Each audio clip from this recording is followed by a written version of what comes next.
Tivemos um estudo aqui maravilhoso. Nós estamos estudando com os que irão, passar pela profissão de fé e batismo. E foi maravilhoso que a gente aprendeu mais e mais, Então, o nosso Deus, Ele nos criou para adorar e engrandecer o seu santo nome. Então, esse cante, ele fala, esse é o meu respirar. Então, nós somos seres viventes e estamos aqui para adorar e glorificar o nosso Deus. Louvemos.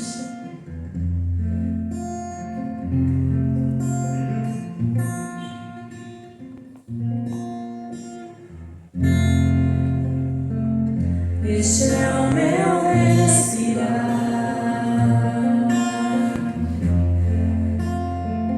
este é o meu respirar,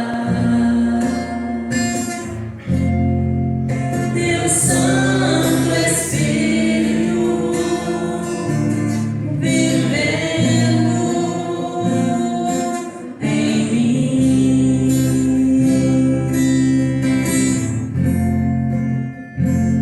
E este é o meu plano, e este é o meu plano. Tua vontade feita em mim.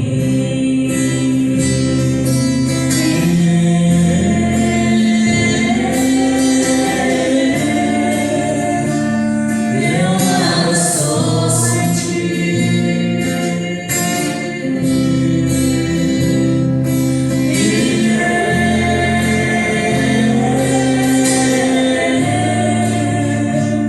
Perdido estou sem ti.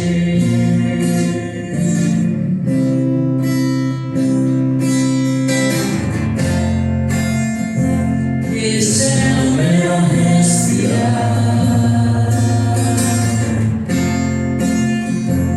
este é o meu respirar, Deus Santo Espírito vivendo em mim.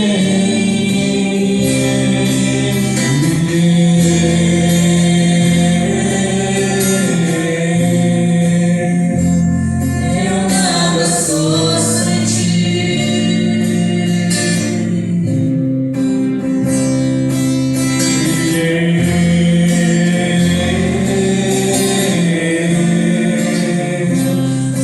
perdido estou sem ti. Mais uma vez. Esse é o meu respirar, esse é o meu respirar,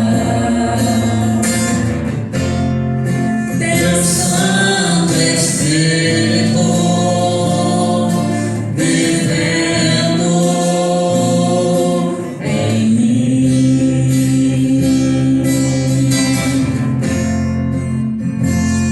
E este é o meu plano, e este é o meu plano. Tua vontade feita em mim.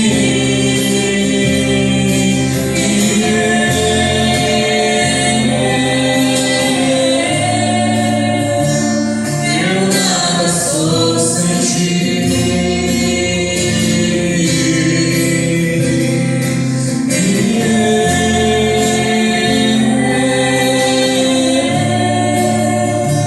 perdido estou sem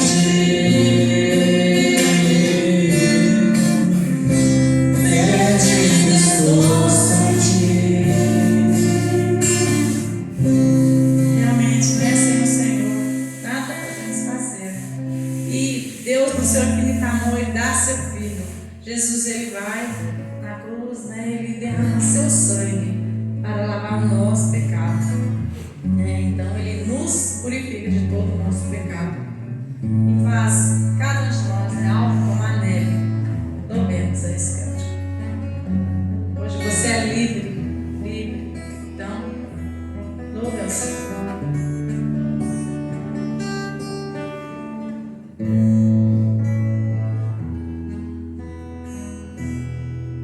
Teu sangue leva-me além, a todas as alturas, onde ouça tua voz, fala de tua justiça pela minha vida. Jesus, este é o teu sangue, tua cruz.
uma alegria imensa a gente retornar a essa casa de oração, sabendo que, uma vez que a obra do Senhor tenha se iniciado, ela nunca para de acontecer e nós estamos juntos nessa causa. Antes de nós lermos a palavra de Deus, eu queria te fazer um adendo aqui à igreja, a vocês, né, ao conselho também, um agradecimento pela comunhão dos irmãos e hospitalidade desde o início da nossa volta para Mineiros.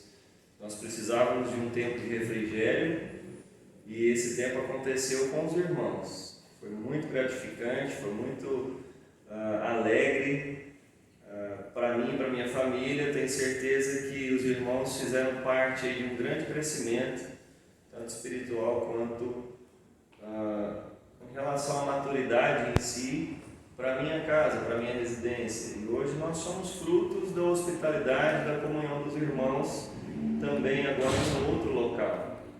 A nossa saída aqui da igreja, né, tornou-se repentina para todos, inclusive para nós, né? Nós, depois daquele encontro que nós tivemos na chácara, nós estávamos em casa, nós recebemos uma ligação, eu recebi uma ligação do reverendo Rogério, e ele pediu para conversar comigo. Ele estava à porta da minha casa e eu não esperava que ele viesse me propor a ideia de me ausentar aqui da terceira igreja e auxiliar o trabalho da segunda igreja presbiteriana aqui em Mineiros, por conta da saída também repentina dele, para auxílio de uma outra igreja que é também do presbitério, que precisava da ajuda, e ele, como presidente, foi solicitado a ida dele para lá. E a nossa saída daqui foi repentina. Logo, isso foi numa quinta-feira. Na sexta-feira a gente reuniu com o conselho lá, conversamos. No domingo já tive de pregar. Então não tive como estar com os irmãos num outro momento para agradecê-los. E eu faço desse momento agora um motivo de agradecimento. Eu queria orar com vocês, desde já agradecendo ao conselho, na pessoa dos presbíteros, também a reverenda André, que desde o início, quando nós voltamos para cá, ele já me ligou na mesma semana que a gente chegou em 2020 e sentou comigo e falou: eu quero que você me ajude e que a gente caminhe junto lá na igreja. E nós aceitamos o convite de bom grado e até aqui o Senhor nos ajudou, né? Então, estamos juntos aí nessa causa, nessa boa obra. Os irmãos têm ali também, da mesma forma que foram hospitaleiros para comigo, os irmãos terão sempre o meu apoio ali também, no que precisar, seja liderança ou qualquer pessoa que for. Feche seus olhos. Senhor, nós te damos graças pela vida do teu povo, da tua igreja, que completa mais um ano de vida. E assim como foi com a minha vida, tem auxiliado a vida de muitos e tem pregado e anunciado o seu reino a todo aquele que pede sabedoria a qualquer um que aqui está. E o Senhor tem utilizado, tem feito com que esses homens e mulheres dessa igreja, crianças, adultos e idosos, fizessem parte da vida de muitos, transformando, enraizando o Evangelho no coração de todos. E assim o nosso desejo é que o Senhor continue abençoando de maneira rica esse povo do Senhor, povo, propriedade sua, exclusiva, são filhos do Senhor. E assim, nesse momento eu te peço não só que continues através do teu Espírito, conduzindo esse povo, mas também nesse momento trazendo a sua palavra aos seus corações, gerando transformação, mudança daquilo que precisa ser mudado e crescimento daquilo que precisa ser conhecido. O Senhor nos salvou, a Ti somos gratos por isso. Em nome de Jesus que nós oramos. Amém. Amém. Muito bem. Eu gostaria de trazer a mensagem para os irmãos. Não gostaria de me alongar muito, pois sei que o nosso tempo, ele às vezes pode ser demasiadamente curto, mas a palavra do Senhor é rica e ela não pode se tornar vazia em nossos ouvidos. É preciso crescimento, é preciso mudança, é preciso que todos nós olhemos para dentro do nosso coração, esperançosos de que ao ouvirmos a palavra de Deus, haja mudança. E nós somos falhos. A palavra de Deus nos ensina que não há um justo sequer. E nesses 12 anos, ou nesse dia, ou nesse mês que vocês, que a igreja completa, ou meus irmãos completam 12 anos, eu gostaria de fazer um convite para vocês. Assim como foi o convite que João Batista fez ao seu povo nos dias em que ele esteve caminhando por essa terra, pelos desertos da vida, clamando ao povo também, convidando o povo ao arrependimento. Meu convite para nós hoje como igreja é arrepender-vos, pois é chegada a hora do Senhor. Eu não estou querendo aqui determinar qual é o dia do Senhor, mas eu digo que a hora do Senhor está por vir, pois Ele assim disse na palavra dEle. Como nós seguimos as Escrituras, somos uma igreja que segue as Escrituras como sua regra de fé e prática, nós devemos à palavra de Deus toda a autoridade. E assim há um convite a ser feito para você, assim como o convite também é para mim todos os dias: arrependimento, porque a hora do Senhor é chegada. E Ele fala isso em todos os profetas, inclusive em Isaías. Isaías é aquele primeiro clamor lá atrás, dizendo assim: voz do que clama no deserto, preparai o caminho do Senhor. O Senhor Jesus estava vindo. Isaías preparou o coração dos israelitas, porque Cristo estava por vir. E já era promessa de Deus que da história de Abraão o nosso Redentor viesse. E assim Isaías, depois de longos anos após Abraão, Isaías clamou no deserto, disse e profetizou aos filhos de Deus, aos israelitas, que Cristo estava por vir. E era necessário que houvesse arrependimento da parte do próprio povo de Deus. E assim também João Batista não foi diferente. Quase 800 anos depois, João Batista veio e clamou a mesma coisa, fez o mesmo convite. E eu faço esse mesmo convite a vocês, a mim e a vocês: arrependei-vos, mesmo que seja um momento de festa, que haja arrependimento no nosso coração, porque a hora do Senhor é chegar. E a palavra de Deus nos diz que Ele virá para julgar aos vivos e aos mortos. Todos passarão pelo juízo e a justiça do Senhor. Vamos abrir a palavra de Deus no livro de Lucas, capítulo de número 3. E nós vamos, de uma maneira um pouco mais profunda, adentrar ao texto que o Senhor nos reserva para essa noite. O texto que a Sociedade Bíblica do Brasil intitula como a pregação de João Batista, que você pode encontrar também em mais 2 evangelhos, como o de Mateus e o de Marcos.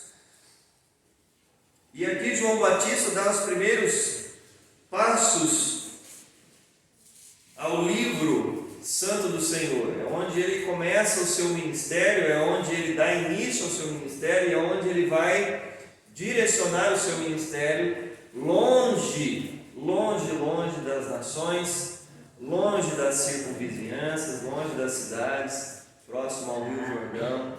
João Batista inicia o seu ministério no deserto, e como a Bíblia diz, comendo gafanhoto e mel. E ele foi um homem bom. Ele foi um homem bom porque ele pregou a verdade, e a verdade estava em suas palavras, e a verdade precisa ser pregada nos dias de hoje. Você precisa ouvir a verdade, é por isso que eu te convido a ouvir a verdade, fazendo um convite a você para nós juntos nos arrependermos, pois é chegada a hora do Senhor.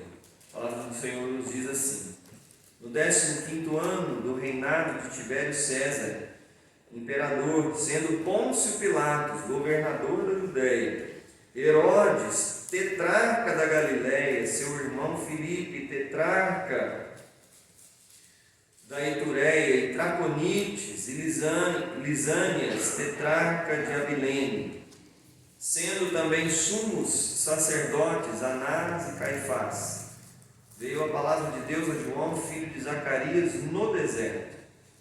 Ele percorreu toda a circunvizinhança do Jordão, pregando o batismo de arrependimento para a remissão de pecados, conforme está escrito no livro das palavras do profeta Isaías. Voz do que clama no deserto, preparai o caminho do Senhor, endireitai as suas veredas. Todo vale será aterrado e nivelados todos os montes e outeiros. Os caminhos tortuosos serão retificados e os escabrosos aplanados. Toda carne verá a salvação de Deus. Dizia ele, pois, às multidões que saíam para serem batizadas: raça de víboras, quem vos induziu a fugir da ira vindoura? Nós paramos por aqui na leitura, logo mais nós vamos continuar. Quando se trata de arrependimento, logo nós sabemos que a palavra se arrepender, ela acontece por conta de uma falha, de um erro que nós cometemos. Mas para que haja o arrependimento é preciso reconhecimento.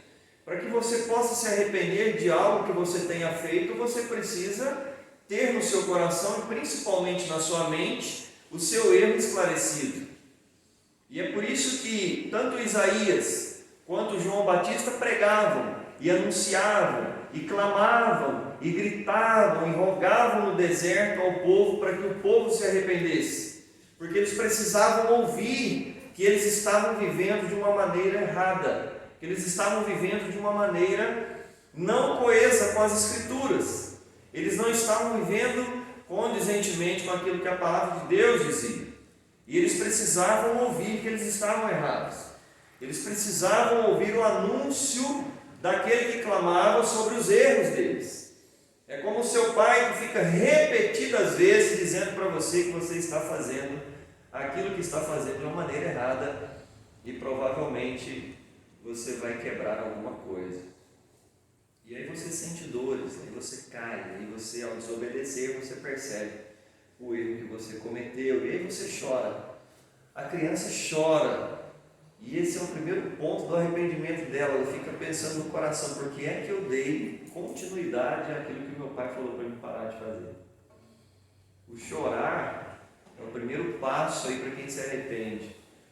E ao mesmo tempo o reconhecimento da autoridade do seu pai. Bom, da próxima vez quando o meu pai falar alguma coisa para mim, eu vou deixar de fazer, eu vou deixar minha vontade de lado e não vou fazer. Então o arrependimento acontece quando uma coisa errada é apontada para mim e para você, e a gente percebe que aquilo ali não deve ser feito. Nós já sabemos disso, de cor e salteado, vocês já sabem, vocês já se arrependeram. Talvez vocês estejam no momento de hoje, nesse momento de culto, arrependidos de terem feito alguma coisa. Talvez a vida você tenha trazido e você está trazendo uma bagagem no seu coração de um momento que você cometeu um erro e se arrepende até hoje. Quem sabe isso não esteja acontecendo com você? Uma decisão sua, qualquer coisa que nos remonte à ideia de erro, nos faz arrepender. Mas a palavra do Senhor nos traz uma outra ideia sobre arrependimento. A palavra de Deus nos ensina de uma outra maneira sobre esse se arrepender. E esse se arrepender, ele é regado de bem-aventuranças. Esse arrependimento que a palavra de Deus nos ensina é regado de felicidade, é regado de paz, e principalmente daquilo que é o objetivo do arrependimento, que é o objetivo da mensagem em si. E você vai ver isso acontecer no versículo 6, por exemplo. Qual é o objetivo da mensagem de João? Porque é que ele gritava no deserto, sem uma roupa adequada, sem estar no meio dos doutores, sem estar no meio dos governos, no meio dos governantes, porque era um homem importante, era um profeta. E um profeta daquela época era um homem que tinha autoridade. Mas João Batista não. Versículo 6 nos diz o objetivo: para que toda a carne veja a salvação de Deus.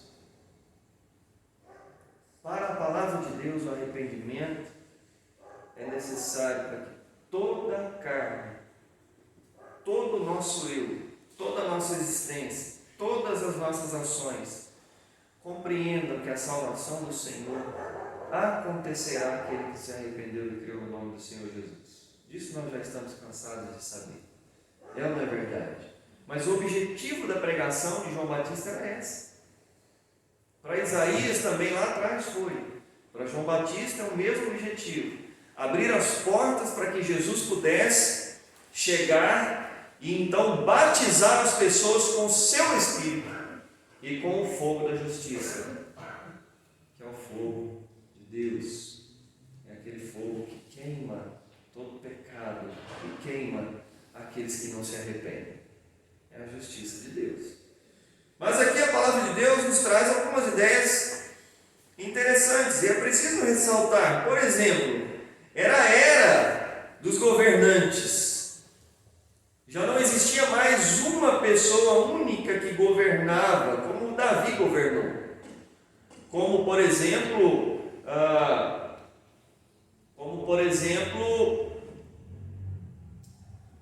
governou Dario, o Grande, na época de Daniel, como governou os faraós da vida, na época de Moisés, por exemplo. O homem governava e aonde ele queria governar, ele dizia: olha, eu quero invadir esse lugar, nós vamos invadir. E agora todo mundo responde à minha fala.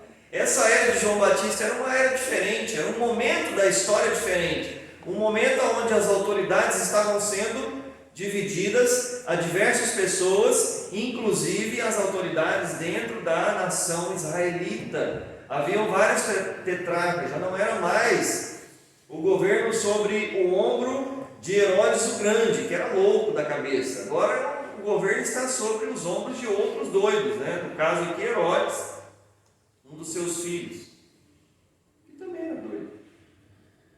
Mas eram governantes. E todas as coisas passavam ao seu conselho. E um dos que poderia também fazer parte desse meio era João Batista. Mas a palavra de Deus diz que ele não estava entre os governadores, ele não estava entre os tetrarcas, ele não estava entre os sacerdotes, ele estava no deserto, ele não tinha uma residência, ele não tinha um lugar para estar. O que nos remonta à ideia de que o governo do Senhor está em todos os lugares e ele não é um governo de um local só. O Senhor não governa apenas em uma casa, em uma residência, Ele deixa isso para que os homens o façam. E nós fazemos de uma maneira, talvez, segundo o que observamos na história da humanidade, talvez de uma maneira muito errônea, muito difícil, sempre governando para si. E não fora diferente aqui nos dias de João Batista. Ele teve problemas por causa de sua pregação. E por causa de sua pregação, ele teve de achar um local novo, um local diferente, um local distante das cidadelas. E o local que ele encontrou foi próximo a um rio que era podre, um rio que era sujo. Mas era um rio famoso na história das Escrituras, que era o Rio Jordão. Você o conhece. Você já deve até ter visto fotos do Rio Jordão, mas não é um rio limpo. Ele não é um rio que se possa pescar. Mas era exatamente nesse lugar que as pessoas iam com todas as suas imundícias banhar-se, pedindo a João Batista que as resgatasse, liberando talvez alguma porção da sua espiritualidade ou da sua religiosidade, da sua crença, para que eles pudessem viver também a mesma paz de João Batista. Mas vocês bem sabem que João Batista estava cumprindo o plano eterno divino. E é isso que é sensacional da palavra de Deus. As coisas vão acontecendo, os governos vão acontecendo, as mudanças ocorrem dentro da humanidade, mas a humanidade continua sendo a mesma. E o Senhor também continua sendo o mesmo. É por isso que a mensagem continua sendo única. É por isso que arrependei-vos.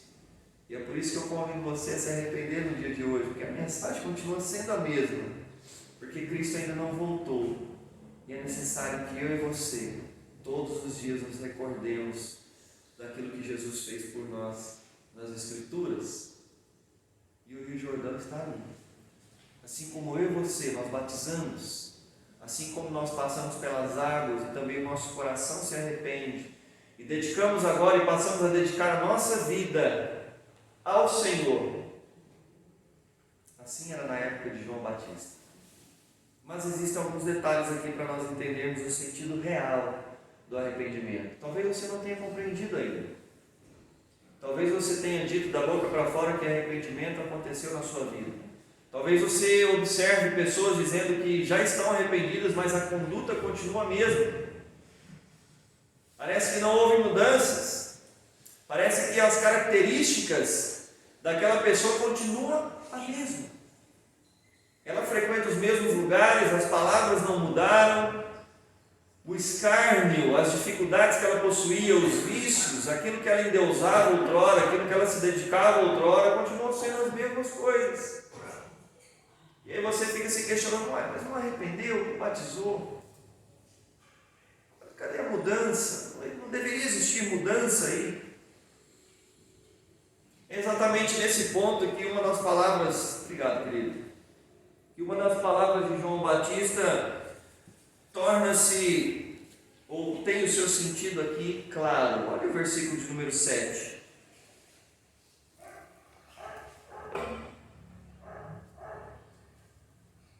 É a partir do versículo de número 7 que João Batista dá o real sentido para a sua pregação.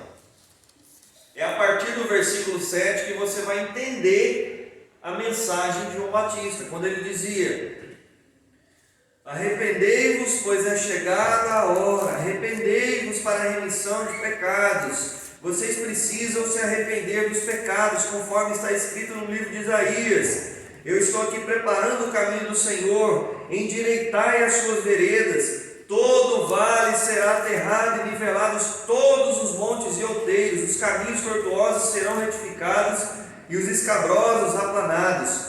E toda a carne verá a salvação de Deus. Mas o que ele consegue virar para aquela multidão e dizer assim é a seguinte palavra: raça de víboras. A multidão está indo até João Batista e a única coisa que ele consegue dizer para elas é raça de víboras. Quem vos induziu a fugir da ira vindoura? Por que é que João Batista chama aqueles homens que estavam indo até ele no deserto, convocar um batismo? João, nos batize, porque pode ser que alguma coisa mude. Nós temos um governo romano, nós temos um governo israelita, tudo misturado. Nós temos ali tetrarcas, e temos também os cobradores de impostos, e nós temos um trabalho abusivo, e por incrível que pareça, aqueles que deveriam nos pastorear são cruéis, são os mesmos que mataram Jesus, são cruéis. Nós vamos ao templo e temos que gastar aquilo que trabalhamos e até mais, ficamos devendo por causa de um simples carneiro. E nós estamos indo até o deserto agora como nossa última válvula de escape. Vamos batizar, porque daí muda alguma coisa. É mais ou menos essa ideia. Leva para a igreja, que lá vai mudar. Leva para a igreja, que batizando o cidadão muda. Meu irmão, a água vai cair na cabeça dele, ele vai tomar banho todo dia. Ele vai se sujar no dia seguinte. Ele sair daqui de dentro, ele vai continuar se sujando, porque ele não se arrependeu. Não houve transformação, e é por isso que ele vira para aquela multidão e diz: raça de víboras, vocês querem o quê? Vocês querem milagre, vocês querem o rito. Vocês querem continuar com o rito. Não há templo aqui, há um rio sujo. E esse rio sujo requer de vocês mudança. Mas eles queriam o quê? Queriam um milagre. É mais ou menos assim: eu vou na igreja, mas no dia seguinte eu vou postar na Mega Sena, porque pode ser que saia meu número e aí Deus tenha respondido a minha petição. E aí sim eu vou mudar de vida. Consegui um cargo na igreja, agora sim eu mudo. Opa, eu estou com um cargo na igreja? Vou mudar então. Vou mudar algumas coisas. Né? Vou deixar um vício só. Daí já muda muita coisa. Do versículo de número 7 até o versículo de número 14, nós podemos sentir, ver e observar o real sentido do arrependimento. E o versículo de número 7 até o versículo de número 8 nos ensina que o arrependimento ele não se dá por benefícios. Você não deve compreender o arrependimento para receber do Senhor alguma coisa. Nós não devemos pensar, se eu me arrepender, se eu me batizar na igreja, as coisas vão mudar, Deus vai mudar a história da minha vida, a realidade da minha casa, a mudança vai acontecer. Não. Não vai. É um processo. A única mudança que acontece na vida daquele que de fato se arrependeu é que ele estará com o Senhor. E para ele a morte é o simples abrir os olhos para a eternidade. Mas aqui no caso, se não é por benefício, é por isso que então João Batista olha para aqueles homens e diz: raça de víboras, a ira do Senhor ocorrerá para todos. Todos serão julgados de acordo com aquilo que a palavra de Deus nos ensina, e todos estarão no dia do juízo. Não há um justo sequer. Vocês estão vindo até mim buscar justiça para aquilo que fazem com vocês, enquanto vocês não mudam a mente, enquanto vocês não mudam o coração, as atitudes condizem com aquilo que vocês aprenderam lá fora, e o mundo está aí para ensinar tudo aquilo que nos faz afastar do Senhor. Não é por benefício a mudança. O batismo que vocês precisam buscar de mim é o de arrepender. Vocês precisam mudar de vida. Simplesmente vir aqui e mergulhar nas águas não vai mudar vocês se vocês não mudarem a mente de vocês e o coração. Continuará sendo a mesma coisa, o mesmo ritual, a mesma igreja, o mesmo banco, o mesmo lugar. Vai continuar sendo o mesmo. Os mesmos lugares de frequentar, as mesmas saídas, as mesmas amigas, os mesmos amigos, continuarão sendo os mesmos.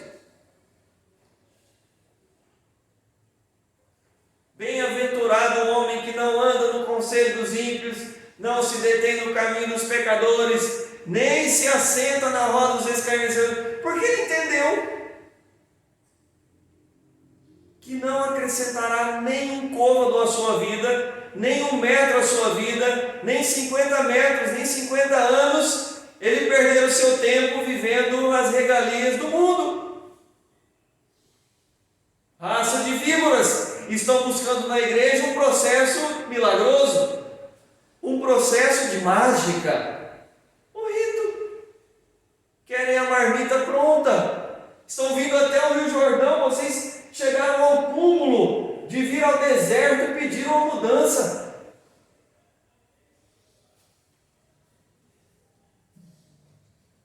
É mais ou menos o seguinte: o deserto virou uma loteria. Você vai lá e compra o quê?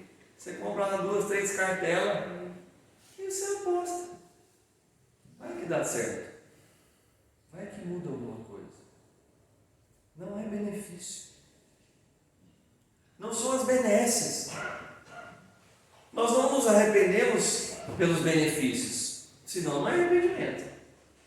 Briguei com a minha esposa, me arrependi, porque eu preciso dar um beijo nela.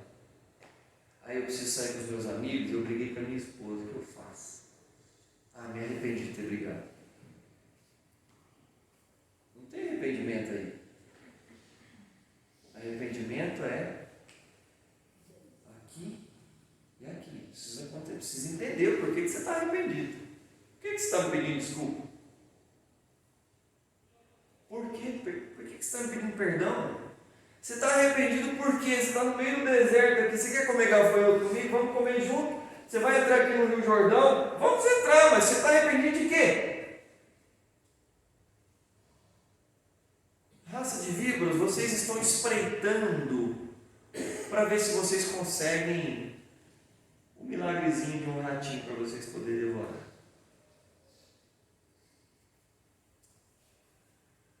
Não é uma mudança mágica. E aquele povo procurava uma mudança mágica. Eles estavam atentos demais aos ritos que eles aprendiam todos os dias. Por exclusividade dos nossos queridos sacerdotes Anás e Caifás, aqueles que corromperam com o corpo de Jesus. Coincidentemente, eles não queriam mudança. Que mudança é essa? Esse arrependimento que João Batista está pregando é um arrependimento da metanoia. É a mesma palavra que o apóstolo Paulo vai utilizar lá em Romanos 12. Esse arrependimento aqui é do entendimento. É vocês entenderem o que eu estou fazendo aqui no deserto. É entender de uma vez por todas o que é que você faz na igreja. Entender de uma vez por todas, para que daqui 12 anos vocês compreendam o porquê é que estamos aqui. Para que com o passar dos dias compreendamos o porquê é que vivemos, a maneira como vivemos, e tenhamos respostas para responder a todos aqueles que pedem razão da nossa fé. É o que Pedro vai nos dizer no capítulo de número 3, versículo 15, da primeira carta de Pedro aos crentes. Vocês precisam saber por que razão vocês vivem essa fé de vocês. Por isso, versículo 8: produzir, pois, frutos dignos de arrependimento, dignos da mudança. Provem para mim que vocês mudaram, que a mente de vocês mudou, que o coração de vocês mudou. E para a mente da pessoa mudar, gente, vai mudar a mente de uma pessoa mais idosa, mais velha, que viveu já uma vida que você não viveu. Como é que se muda isso?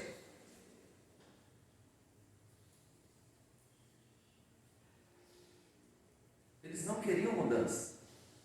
Eles queriam benefício. E arrependimento não acontece por benefício.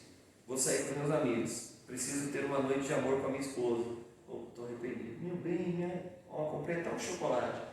Mas por que esse chocolate aqui? Não sei, a gente brigou, né? Não existe. Se não existe compreensão daquilo que se fez, não há arrependimento no coração do ser humano. É por isso que quando nós pecamos, nós nos arrependemos, porque sabemos que pecamos. Pois o Espírito do Senhor não compactua com o pecado, e ele então entra em choque. E aí ele me diz: olha, o que você está fazendo está errado. Eles não queriam a mente transformada e renovada, eles queriam a ideia para si da salvação, mas eles não queriam mudar. É por isso que quando Herodes está diante de Jesus, ele diz: eu gostaria muito de conhecer você, mas só conhecer, você pode fazer um milagre aqui, por favor? Tem como você fazer um milagre aqui?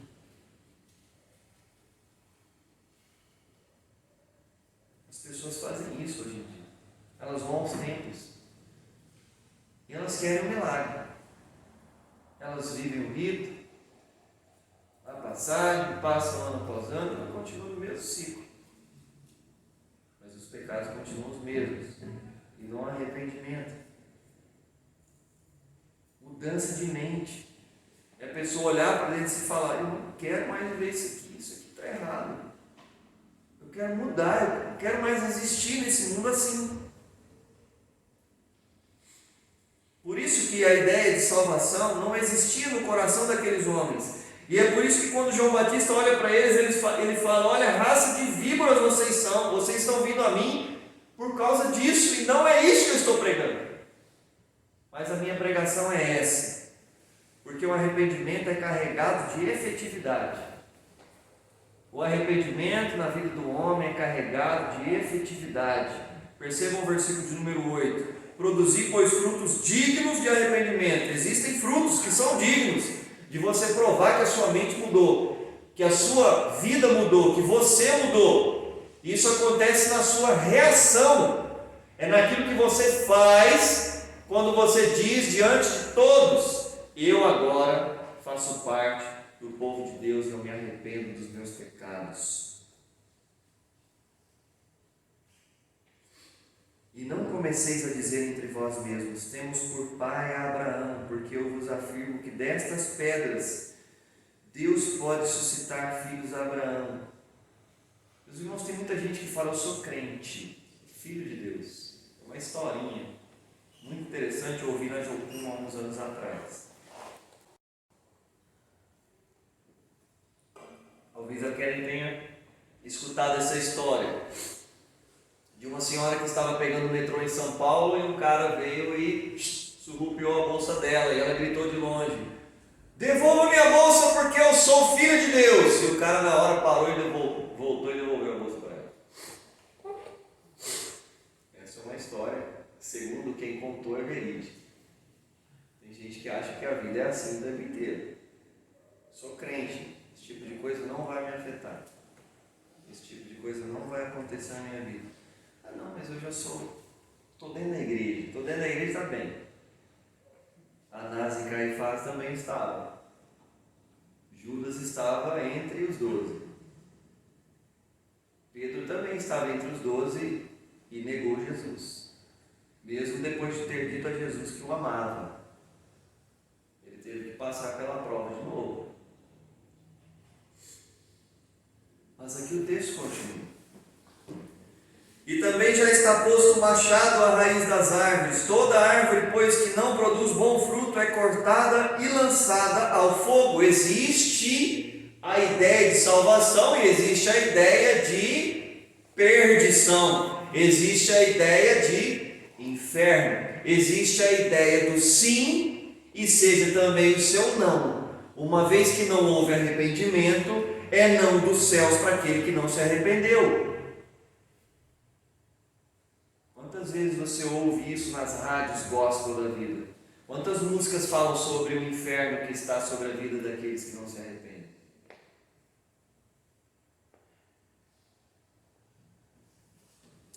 Por isso que o arrependimento é carregado de efetividade. Porque arrependimento é mudança. Não é a mágica de se frequentar lugares, mas é mudança resultante da profunda tristeza em relação ao pecado. Por isso que quando nós lemos as bem-aventuranças em Mateus capítulo 5, bem-aventurados os humildes de espírito, os mansos, aqueles que choram, aqueles que têm sede de fome de justiça, fala-se sobre aqueles que se arrependeram dos seus pecados, pois o humilde de espírito ali é aquele que se arrependeu diante de Deus, como Isaías, que pregou sobre Jesus lá atrás, disse no capítulo 6 que não era digno de olhar para o Senhor, porque ele era um homem de impuros lábios.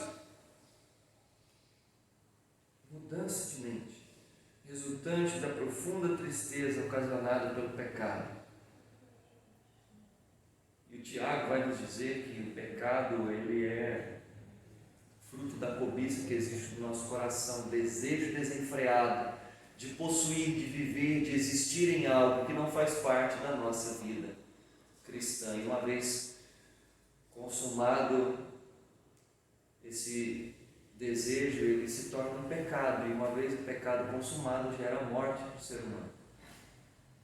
Por isso que eu convido você a se arrepender no dia de hoje, porque arrependimento não é para benefício, é para que nós reconheçamos diante de Deus que nós somos pecadores e precisamos de maneira rápida excluir da nossa vida aquilo que não faz parte segundo os preceitos do Senhor. Deixemos de lado as características do homem carnal, como o apóstolo Paulo diz, e venhamos a preferir aquilo que a palavra de Deus nos ensina. Porque existe um juízo da mente ao corpo. Se há uma mudança na mente, existe um juízo, a mente se torna juiz do nosso corpo. E aí ela diz para nós: olha, isso aí é errado. E aí você compreendendo, deixa de fazer. O seu corpo é controlado. Deixe de falar, refreie sua língua. Não deixe a ira tomar conta das suas ações.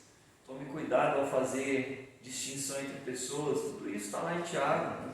E nós vemos isso aqui sendo recitado por João Batista. Porque a mudança de mente leva o homem da profunda tristeza, da perdição, para uma vida consciente, para quem deseja mudança nos seus caminhos. para que os frutos sejam dignos de alguém que disse: eu me arrependo e agora eu quero seguir a Jesus. Porque essa pessoa que se arrepende, ao invés de ela viver no seu pecado de maneira contínua, ela corre do pecado, ela deixa-o. E ele passa a não mais fazer parte de sua vida, porque ele se arrependeu. E às vezes nós confundimos frutos com permanência em igreja.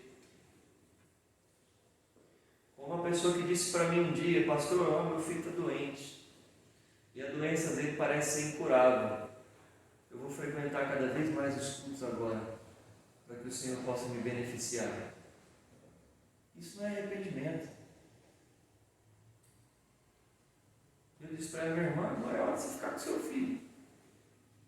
E a gente vai orar junto. Pode ir para sua casa. Teu filho está lá doente. Porque não existiu arrependimento. Que é benefício. Que é um milagre. Mas a injustiça, as coisas continuarão a existir dentro de casa. A vida continuará sendo a mesma. Continuará tendo as mesmas atitudes. Traição.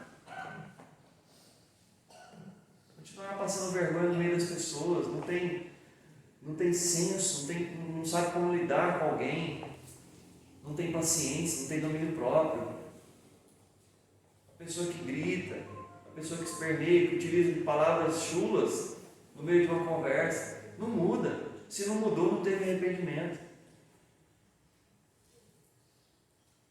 Esses dias estava sentado lá na escola e uma pessoa veio conversar comigo. Me perguntou para mim se eu já tinha ido no prostíbulo. Eu olhei para ele assim, meio que não esperando aquela pergunta, e alguém que estava ao meu lado, uma outra pessoa que estava sentada na frente, disse: cara, você não sabe que ele é pastor? E eu virei para ele e falei: olha, nunca fui, de fato. Já fui uma vez para entregar rosas em um trabalho que nós fizemos na Jocum uma vez, no dia das mães e no dia da mulher, para pregar o Evangelho. Mas foi uma cena que eu nunca mais quero ver na minha vida. A perdição existencial de uma pessoa que pode chegar ao fundo do poço. A pessoa precisa se arrepender e ter forças para sair de onde ela está. Nesse caso, só Jesus. Não tem jeito. Você pode fazer o esforço que for. É Deus quem faz essa boa obra. Orar em voz alta, frequentar culto, fazer parte do coral, ser ministro, gente, isso daí não é prova de arrependimento. Isso é evidência. A prova de que você está arrependido do coração é mudança de atitude. Ah, mas eu sou evangélico, eu sou filho de Abraão, eu sou israelita.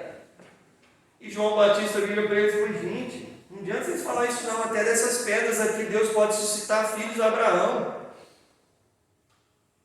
E então ele vai encerrar com os versículos seguintes. Então as multidões o interrogavam: peraí, então não estou entendendo. O que você está dizendo? Que havemos, pois, de fazer? Respondeu-lhes: quem tiver 2 túnicas, reparta com quem não tem. E quem tiver comida, faça o mesmo. Mas o cara fica se esbaldando na sua riqueza, não sabe nem com o que gasta.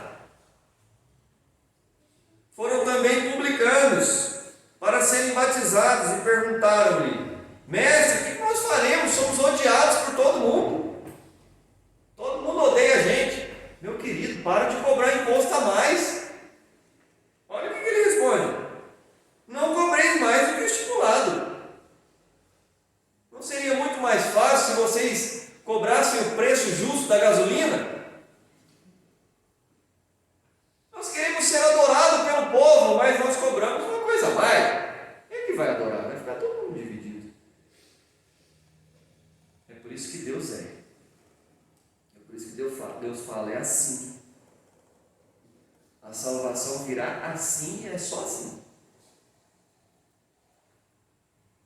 Se ficar abrindo concessão para o ser humano, meu Deus do céu, ele vai ter que escrever 75 milhões de Bíblias para cada um.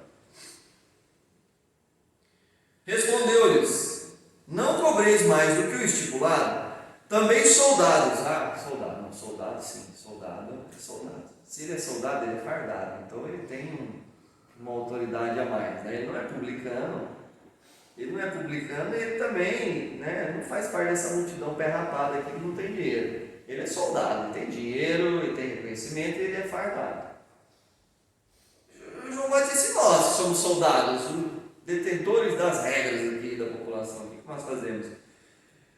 Ele lhes disse: a ninguém maltrateis. Para de ficar batendo no caboclo sem que ele necessite, né? Naquela época era assim, tem gente hoje que merece. Mas não maltrateis as pessoas. Parem de usar da sua farda o motivo para você sair batendo todo mundo sem perguntar antes. Não deis denúncia falsa e contentai-vos com o vosso soldo. Porque quem que se dirigia aos tetrarcas, ao Herodes, ao governo, aos governantes e automaticamente ao imperador? O soldado.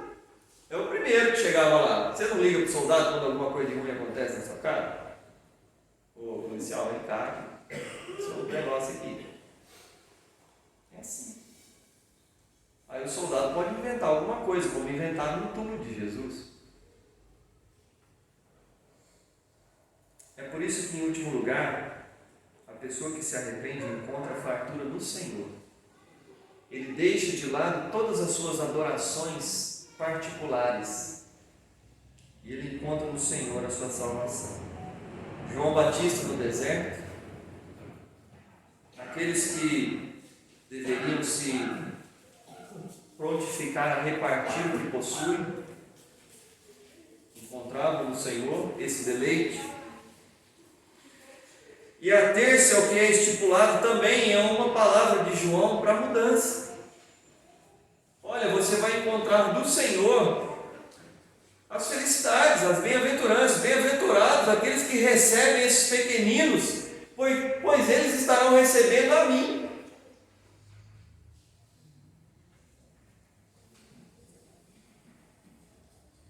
Por exemplo,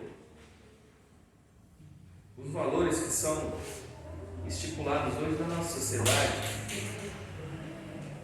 nós queremos vender uma coisa que não é. Você já viu aquela Guaraná que tem na tampa da sua latinha o valor de R$ 2,99 e você compra ela por 5? Tem muita igreja fazendo isso com os crentes, eles estão acreditando nessa história.